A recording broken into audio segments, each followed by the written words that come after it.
Hey guys. All right. Today's kind of I don't want to say a duh day because I guess to me it seems like it's something that should have been done a long time ago. But that's not the case for everybody, which is why I feel like it's really important to touch on it.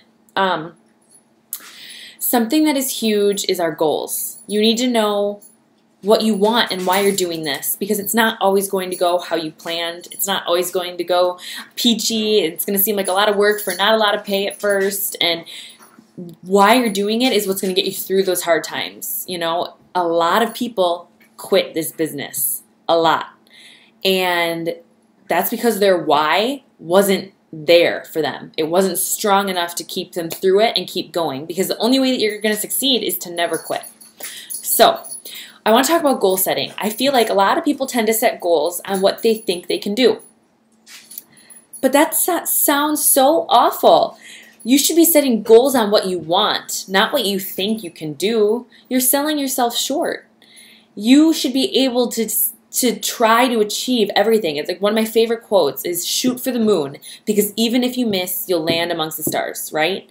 So why would you say, oh, I'm happy being, I just want to be like a 2-3 star diamond, when that's not what you really want? You want to be one of the top coaches. You want to be the top coach. You want to be in the Millionaires Club. Don't sell yourself short because of what you think you can do.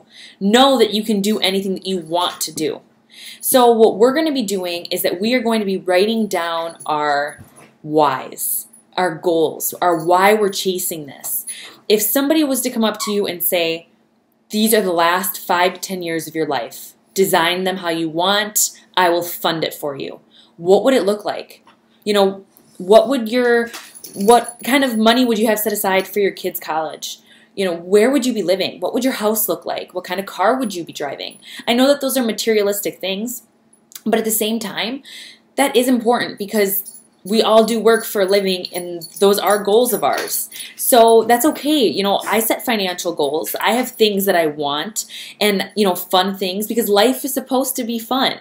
So while we say it's not all about the money, obviously we're all doing this as a job. It's not just a hobby where we don't get paid. So it's okay to look at it like that for this assignment, especially.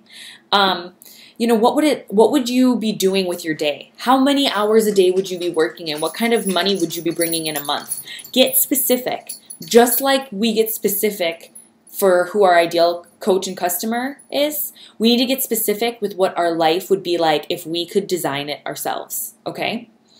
And I want you to harness that inner why that you're doing this, why you want to do this. Have you struggled with eating disorders your entire life and almost died because of it? And now you want to pay that forward and help people out there so that they don't have the same kind of struggles. That's one example. I'm going to share my example and my why. And then I would like all of you to, if you feel comfortable, make a video and tell me what your why is and what your goals are. But if you don't, I just need you to write them down. I need you to write them down, and if they're too personal to share a picture of in this group, I just need you to comment and say that you did it. And I'm going to just take your word on it, take your word for it. I know that these can be really, really, really personal, so I'm not going to make you share them with everybody in the group if that's how you feel.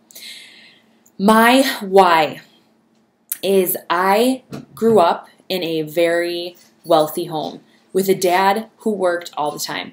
I basically grew up without a dad. And I remember actually being excited when he would leave for his jobs, because I'd be excited that he was going to bring me back a gift. That's like all it was like, oh, dad, that's the guy who is gone all the time, and then when he shows up, he has a present. And my mom was a stay-at-home mom because she didn't need to work. And I think that that's a great thing. I think it's amazing to not have to work, and that's fabulous. I was a stay-at-home mom for the first year of Jackson's life. But it turned her into a person that I don't personally want to be. She became greedy and all about possession and all about appearance, and started getting different surgeries and different enhancements, and, just started really being a gold digger. And slowly but surely you could see their marriage, they hardly even talked. All they did was fight. And my sisters and I grew up in this house of watching that and watching a relationship be like that. And basically what we were taught was to stay with somebody if they would provide for you. And when Jackson was born, I was with his father, who is the most amazing father in the whole entire world. But him and I are just friends. It's always been like that. We just, I don't know, it just didn't work in a relationship. And I stayed with him because I was like, he pays the bills. You know, he gives me spending money. He pays for me to go get my nails done. I was just not a very nice person. And I woke up one day and was like, what am I doing? I'm staying with somebody. I'm staying in a loveless relationship, just like my mom and my dad did, just so that I can be taken care of financially. And that's not the kind of person that I wanted to be. And I decided that even though it was going to be so hard, I was going to go and do this myself and figure out a way to provide for myself and for Jackson myself. And everybody, I mean, my whole family was mad at me. My mom told me I was flat out stupid for doing that, that I should have just stayed with him. And she told me, I'll never forget the day that she said to me, when I said that I'm not in love with Jason, she said to me, what is love, Julia? What is love? Does he pay for your things? Does he pay for your home? That is love.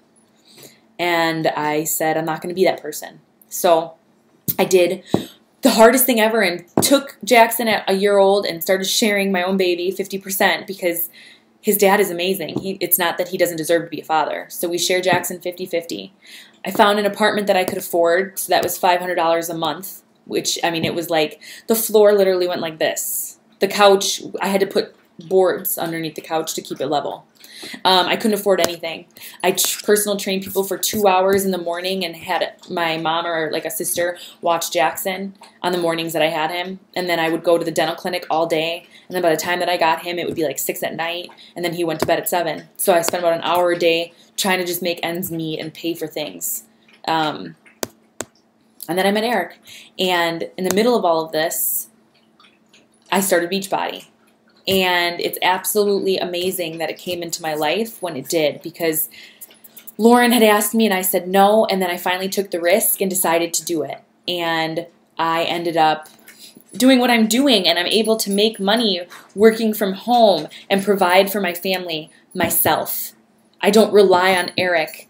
If Eric and I divorced this minute, I would be able to fend for me and my family on my own. And that was my why. That was my goal. I didn't want to be somebody who depended on somebody else and stayed in something that I didn't want to be in just for the money. I wanted to do something myself that I could be proud of, and I wanted to provide for my own baby. And that is my why. That's why I work through the hard times and the hard months, because I have the most beautiful little boy who deserves everything in the world, and I want to be able to give it to him. And that's my why.